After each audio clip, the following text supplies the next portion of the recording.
Diaries of a Pastor's Wife with Lady Jim.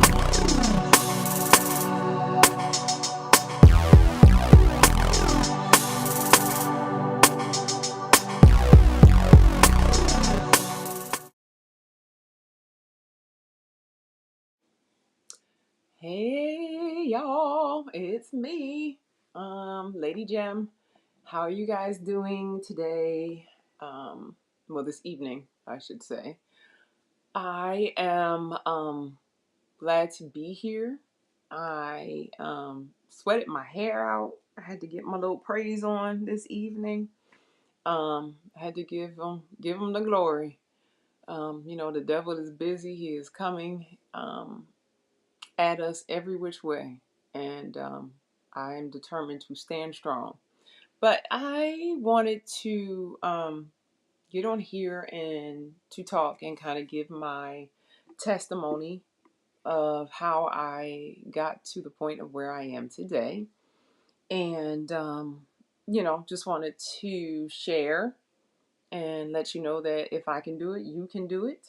And I know that God works miracles and He changes lives if we allow Him, and if we want that door to be opened, and we really want true change and really want to serve Him.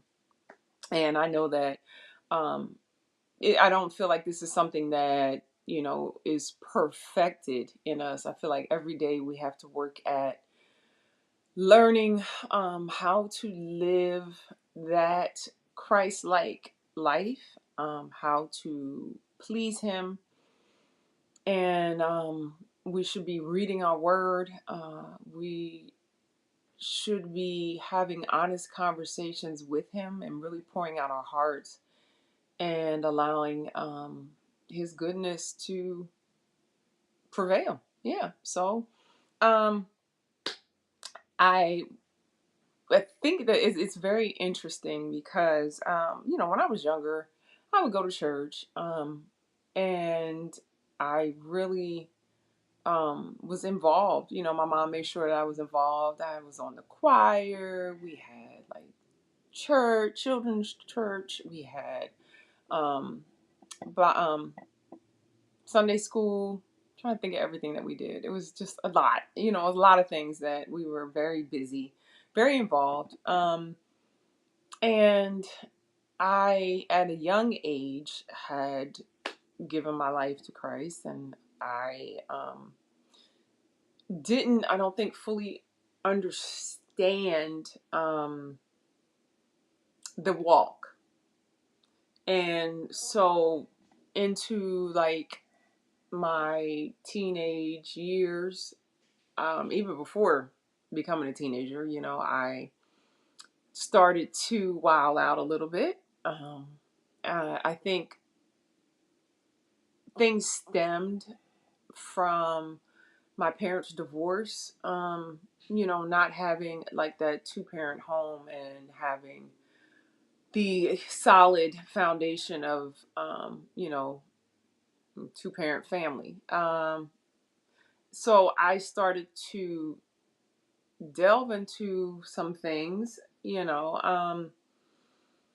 I didn't really, really, really start wilding out, I think, until I hit like, I'm gonna say about 14, 15, like 14, 15. Then that's when I really started going to the point of like no return. So I was doing a lot of things that I probably shouldn't have done. Um, and I I think that I was on a journey trying to find what my definition at that age of love was. Um, and I think a lot of girls, teenage girls, not having a father in the home, you start to search for something, and I don't think you really can identify what it is that you're searching for. you know, a mother can give you all the love that she has, but not having that constant father figure in your life, it leaves a void. And I really started to act out. Um, I was, wow, I was doing some crazy stuff, and got caught, um, by my mom, you know, and I'm sure at that point, you know, my mom was trying to fight the good fight, you know, and have faith and be strong. But you know, I think I had reached a point of like really pushing her buttons. Like she's like, look here, I have had enough. You know, and I was hanging. Well, I was hanging with, you know, people who were just living life, and I kind of came up in a stricter type of environment, you know. So, um, and also I was raised in an environment like as far as school was concerned, it's like I was the only um black kid like in my class. And there's probably like maybe three black people in the like school. So, you know, very suburbs. I wasn't well versed with like, you know, city life or seeing like other black people in a like environment like with school and being around more cultured. Uh, you know, I'm sitting here trying to word my mouth, but I wasn't around a whole bunch of black folk, so I was very suburbs, and we moved to a city. Um, and I was immersed into um school with like, you know, I don't think we saw like anybody that wasn't black, and I did not fit in at first because, you know, I'm coming from the suburbs of a whole nother state, and I'm like, I'm not used to seeing black people and like with me every day, and I'm sitting here like, oh boy, you know, and I did not fit in at all. You know, I got made fun of. You know, you talk so proper, you talk so this, look at how you dress, and I'm sitting here like, well, good gravy. I don't, you know, I'm just, you know, nobody else, no one had ever said anything to me about how I dress, how I talk before, and I'm like trying to figure myself out, and I'm like, why is it like this? Like, you know what I mean? Like, it's people that look like me, but they're saying that I'm not like them, and I don't fit in, and I'm not with the in crowd, you know. And it's not so much that I had to be liked by everybody, but I'm like, okay, I thought you guys were my people.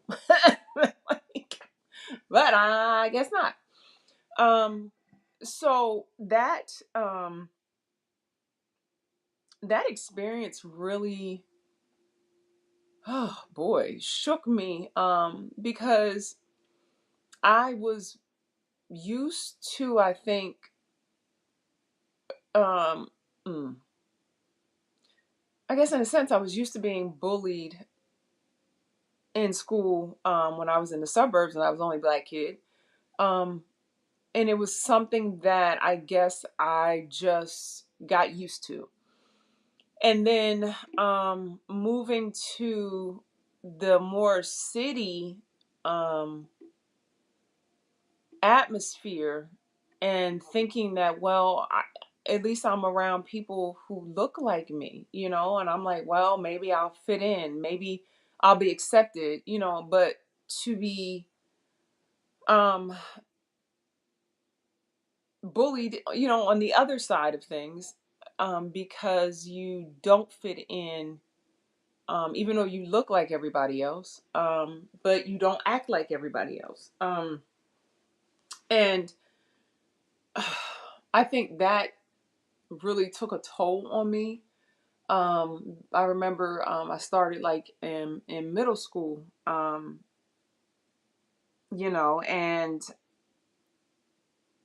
middle school is hard. Middle school is hard, but I'm trying to find my way, trying to figure out myself. And then, you're bullied. And it's like, for what? What for, what is the reason now, because I don't talk like you. Like, okay, all right, but I look like you. So why are we, so the bullying didn't just stop with that. It actually increased to the point where um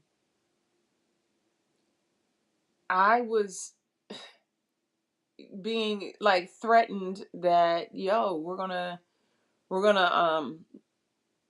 swoop you. And I'm sitting here like, what the heck are y'all talking about? I don't even know what that means. Like, I'm sitting here like, I had to ask for clarification. Like, what does that mean? Like, you want to fight me because of what? I have no idea. Just because I'm different. Like, I don't, okay, this makes no sense to me. And I had never been in a fight in my life. Like, we in the suburbs around a whole bunch of white folk. Like, I'm not fighting. I'm just like, okay, I'm keeping my mouth shut, and I'm just okay, whatever. And now, like, girls are like, oh, I want to fight you. I want the fair one. I'm like, I can't. Whatever language you talking, I don't understand. And at that time, I did not. Um, but it was to the point that like they were bringing like knives to school, and they're like, oh, we're gonna stab you. This is gonna be, we're gonna cut you. We're gonna beat you down and blah blah blah. And I was like, had to carry like my mom and like my family, like, okay, we're making this sock, we're putting all this stuff in this sock, so if somebody tries to come at you, you swing this and you knock these suckers out. And I'm sitting here like, y'all want me to what? Like, I'm just like, this is overwhelming. Like, I don't know what is happening at this point in my life. Like, why are people hating me when I haven't done anything? Um, and I think it started to build up anger, um, resentment, and because I'm like, why am I being picked on? Why am I being treated like this when I haven't done anything? I'm just being. I'm just trying to go to school and learn. Like, that's all I am trying to do. Obviously I'm not fitting in with who you guys are and etc. So I was like, okay, this is just like a losing battle. So then I actually made a friend. And I'm like, oh gosh, like, look at that. So and I started making friends. That did not dissuade or make it any less of an issue for being picked on. It actually is funny. One of the people that we used to be like inseparable. She, oh my God, it like increased when I became her friend. And but finding somebody who like you felt was like a real true friend, somebody you clicked with, somebody you could just talk to, that was it started to ease up some of the anxiety of being like feeling like you're just all by yourself, and that you're just hated for no reason. um but actually it's quite interesting, like becoming her friend. She had it worse than me. Like, and she's pretty, and everybody was just like, "Oh, we can't stand you." And um, she was getting into fights like all the time. I'm like, "Oh Lord!" Like, I ain't never fought nobody. um, and it was you look on it now and it's sad. And the kids nowadays, they get bullied, and it's the suicide rates are so high, and I'm looking at how in the world did I survive? How did I not want to, kill myself or just take myself out when I'm being bullied physically, and people are threatening me in my face, to stab me and to, like have 4 or 5 girls like beat me up at the same time for doing what? Just existing. Um, and I don't, yeah, I mean, it has to be prayer. It has to be God. I don't know how I survived it without just, I'm sure that I had thoughts of like, wow, I don't even want to live, or I don't want to go to school. I know I definitely didn't want to continue going to school, but I did, you know, my mom wasn't going to sit up like, oh, well, you stay home, no, you go and you handle your business. Um, and, whatever comes out of that is what's going to come out of it.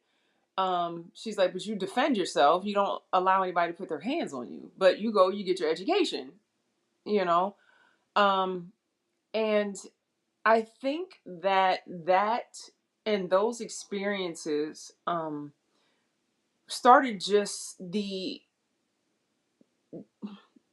darkness to, um, I think my thoughts, and it's like that young of an age and you being bombarded with so much hate, for you just being who you are, and it's so overwhelming, and it's such a pivotal point in your life when you are, that age. And um I really started to become extremely angry. And I was a person who, when I was younger, I was just very quiet. I was shy, kept to myself. I didn't talk a lot. um and I tried to repress how I was feeling. I tried to just keep the feelings on the inside, um, and keep everything bottled up. And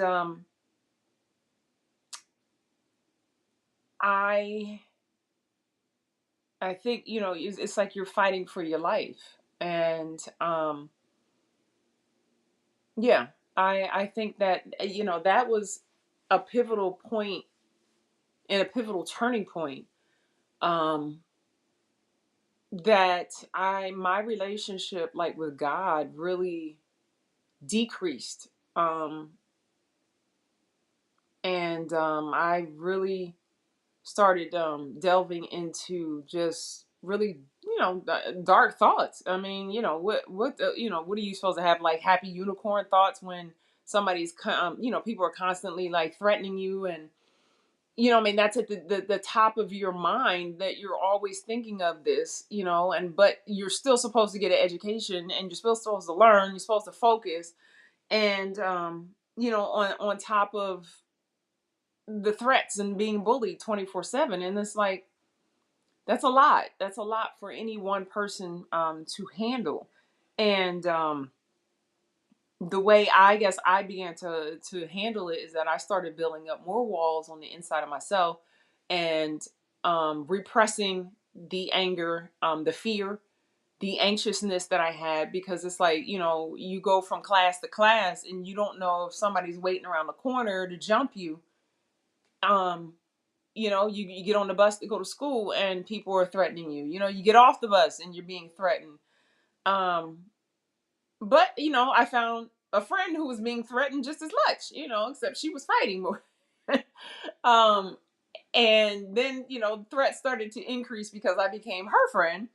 And people that didn't like her, that increased the people that didn't like me. But I found a friend. So it was just like, okay, that kind of made things better. And I started to have some relationships and some friends. Wasn't I'm not saying a relationship with a boy. I didn't, it wasn't like boys liked me. I'm growing up in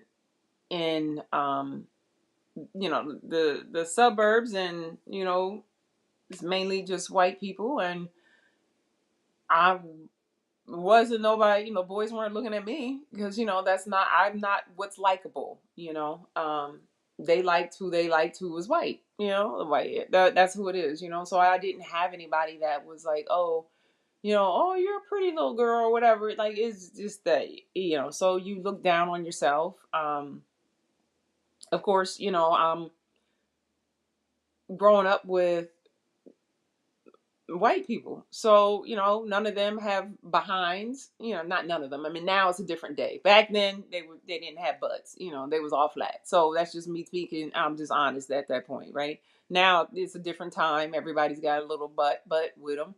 But I was made fun of because I had one, and I was bubble butt, and I was big butt, and I was big back, so all these terms, so you're bullied over here, and then you're bullied when you get over and you're with your people who you think are your people, and they're not. So I that middle school and moving to a whole total different city, that was the beginning of my downward spiral and into the darkness of I'm sure I was depressed, but at that point in time, like, we're in the 80s. Like, that's not, people weren't really talking about you're depressed, or you're anxious, or you have anxiety, or you're this and that. It's just more so it was life, butch up, get through it, move on, and suck it up, buttercup. You know what I mean? Like, it wasn't a lot of getting into your feelings. That's not what we were about with my generation. You picked up the ball, you kept it rolling, and you moved on to the next thing. So a lot of things I guess were repressed with inside of me. So getting through middle school, I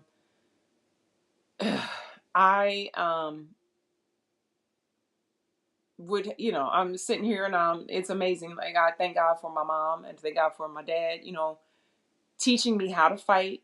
And you can, somebody can teach you, but until you experience that for yourself, you don't know what it is and what it's like. So one day, in middle school, so we at that time had to go to gym. Gym was downstairs. There was a pool. You had gym. You got changed for gym, and the changing in the girls' dressing room. Um, I always try to find a nice little spot, away from folk, and change, and you get your little dressing rooms or whatever.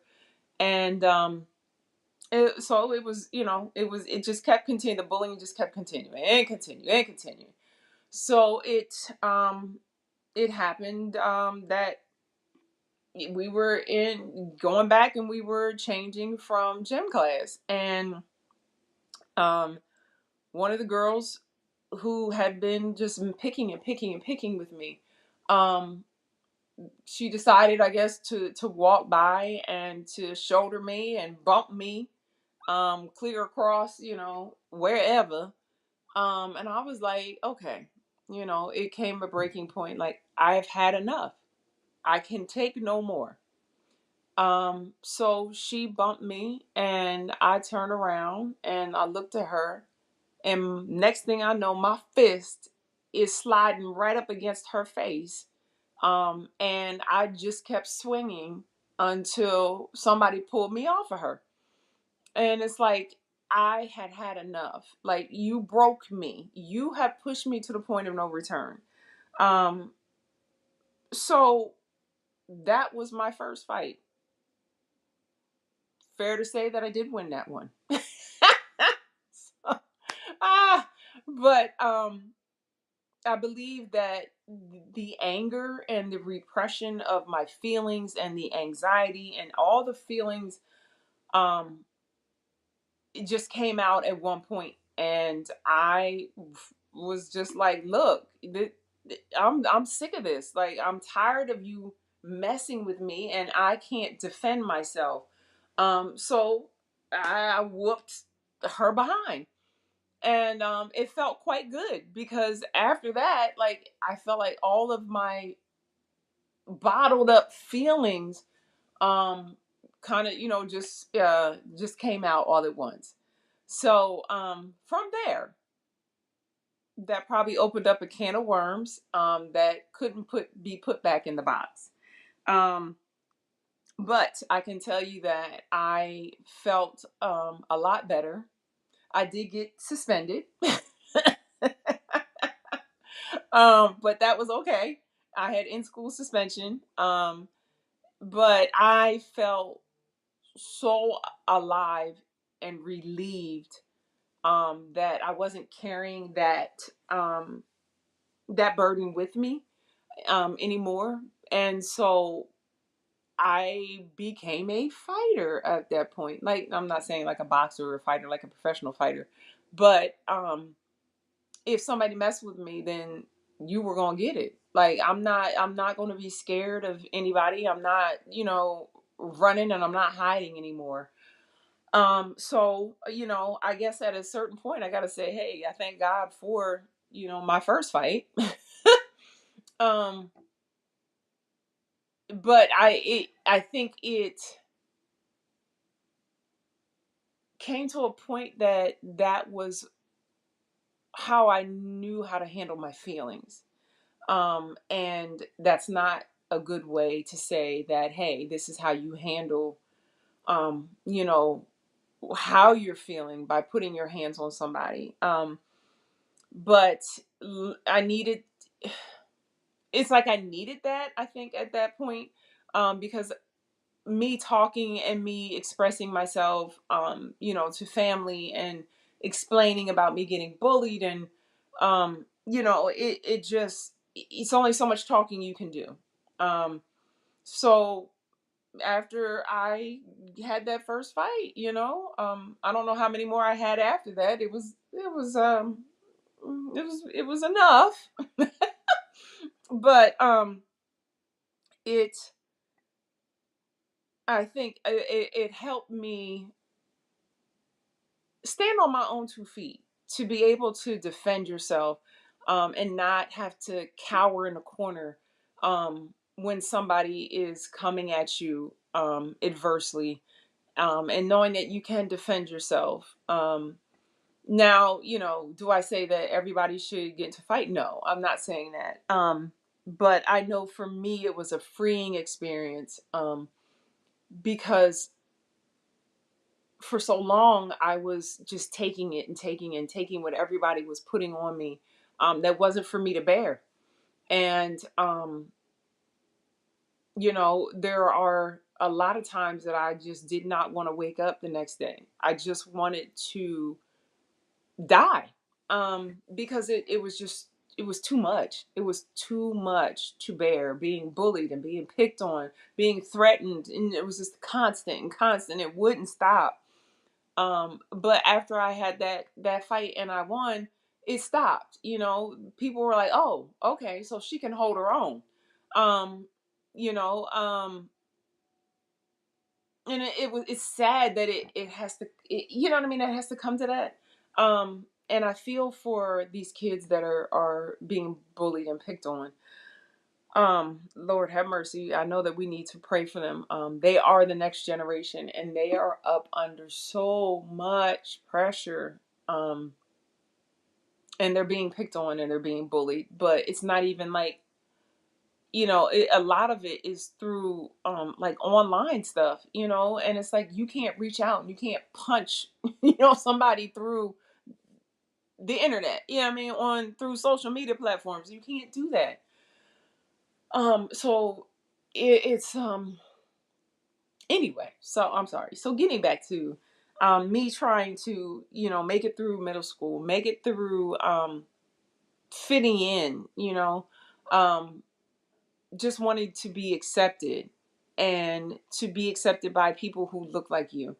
I was trying to fit in, I was trying to be accepted. I wanted the boys to like me, of course, they were like, "Oh, you're cute." Yeah, but I, of course, I'm not the typical, I didn't fit in. So it's not any guy showing me attention, of course. I wasn't just like, oh, hey. But it was exciting to have, guys actually be like, oh, hey, how are you? I want to talk to you. Because I never had that before. I never had that experience. So that started opening up a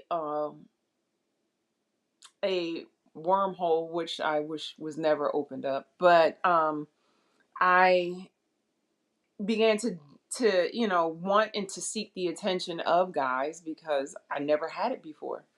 And I I can tell you now I was definitely a virgin up until that point. I believe I was eighth grade, ninth grade-ish. I'm trying to remember, but I yeah, I lost my virginity, and I regretted it, um, deeply. Really regretted it, and the situation. It just wasn't not something that I think anybody should ever have to go through. Um, and so then that started to compile more of the dark thoughts and the darkness, and that I'm not worthy, and that I'm just so ugly, and nobody wants me, nobody likes me, nobody loves me, and it just sucks you into that wormhole of you putting yourself down, and then going back and having daddy issues, and wanting that relationship with your dad that you used to have, so life just started to take a turn of me just not caring. So when you don't care, you just do everything and anything, now I never was one to, at that point, like, doing drugs and stuff like that. That wasn't me. Drinking like that's not something I was just like, well, that wasn't me. um and I really did not look good upon myself. I still still have issues on how I see myself. But that just made a real mark on me. So I don't want to sit up and keep talking you guys' ears off, but um, I just wanted to start. That started, and that's the first part of my testimony. And I think we're just gonna break this up into different, sections and parts, and I will allow you guys to see who I am and kind of how I got to the point of where I am today. But if you don't know who I was before, it's not um as in an amazing, I can't even talk, like as in an amazing, like what? That doesn't even make sense. It's not an altogether um realistic look at how far God has brought me. So I wanted to start there. I wanted to start with where I started this journey from, and the darkness that I actually came out of, which was, a lot of it is in on the inside of us, and we have to fight out that darkness to see the light. So for me, it was a lot of internal struggles that I had, and people can look at you from the outside, not knowing who you are on the inside, and they can look at you and be like, well, your life is easy. You've had it so good and you've had it so this. But they don't know the real struggle. They don't know the real me. They don't know the sleepless nights. They don't know of the suicidal thoughts, and the not being able to see the light, not being able to see the good. the internal struggles are real, and we can't dismiss those just because on the outside I might look like things are okay and that, I might have it together. But on the inside, somebody can really be crying out for help. So yeah, that this is part one, first part of my testimony. And I appreciate, you guys listening, and joining me on this journey. And I'll try to get everything out and make sure that you guys see and get to know the real me. All right, I will stop here, and we will continue this. I'm excited to share. So, all right, stay tuned for part two. All right, you guys have a blessed evening. Um, Praying for you guys and asking that you guys pray for those that you don't know what's going on the inside. Pray for those that are being bullied. There's so much going on, and there's so much darkness in this world. And if we can pray and shine a light for others, I think that is something that we should do. All right. I will see you guys on the flip side, and we'll do this again. All right. God bless y'all, and stay tuned.